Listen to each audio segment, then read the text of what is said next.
السلام علیکم۔ یہ تحریر ایک بوڑھے آدمی کی ہے، صرف تحریر نہیں بلکہ نصیحت بھی ہے۔ اس سے پہلے آگے ہم بات کریں، ویڈیو کو آپ لائک کمنٹ میں اپنی قیمتی رائے کا ضرور اظہار کریں۔ اگر چینل پر نئے ہیں تو چینل کو سبسکرائب کر لیں۔ میکے سے محبت کرنے والی لڑکیاں، ذرا اپنے میکے سے وراثت کا حصہ تو مانگ کر دیکھو، سسرال سے بدتر سلوک نہ ہو تمہارے ساتھ تو کہنا۔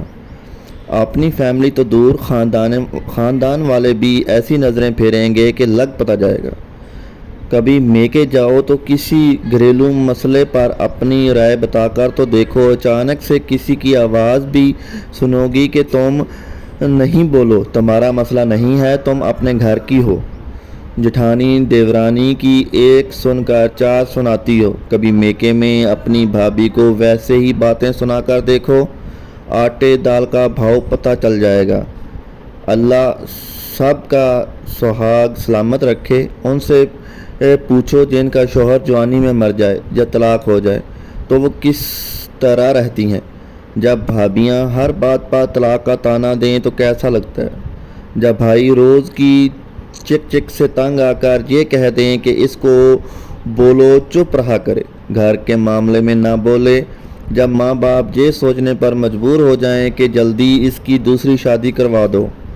یہ ساری وہ حقیقتیں ہیں جو اس معاشرے میں عام ہیں۔ وہ بات الگ ہے کہ اب اسے پڑھ کر خواتین تسلیم نہیں کریں گی۔ سسرال کی برائی کرنے کی بجائے سسرال کو گھر سمجھ کر اچھا بنانے کی کوشش کرو، گھر اپنا ہو یا پرایا۔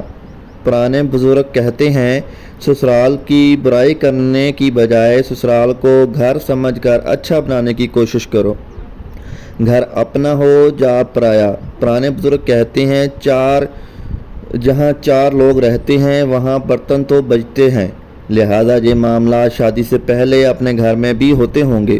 تو اگر سسرال میں بھی چھوٹی موٹی نوک جھوک ہو جائے تو اس کو ہنسی خوشی اپنا گھر سمجھیں کر درگزر کرو، نہ کہ اس کی برائیاں شروع کر دو۔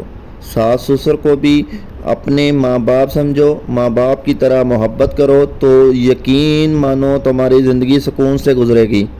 اپنے دیور اپنے جیٹھ کو بھی اپنا بڑا بھائی اور چھوٹا بھائی سمجھو، کبھی گھر میں کوئی بے سکون نہیں رہے گا۔ ویڈیو کو صدقہ جاریہ کی نیت سے شیئر کریں، چینل کو سبسکرائب کریں، اپنی قیمتی رائے کا کمنٹ میں لازمی اظہار کریں، اور جس ٹاپک پہ آپ نئی ویڈیو چاہتے ہیں کمنٹ میں اس کا ذکر لازمی کریں۔ السلام علیکم۔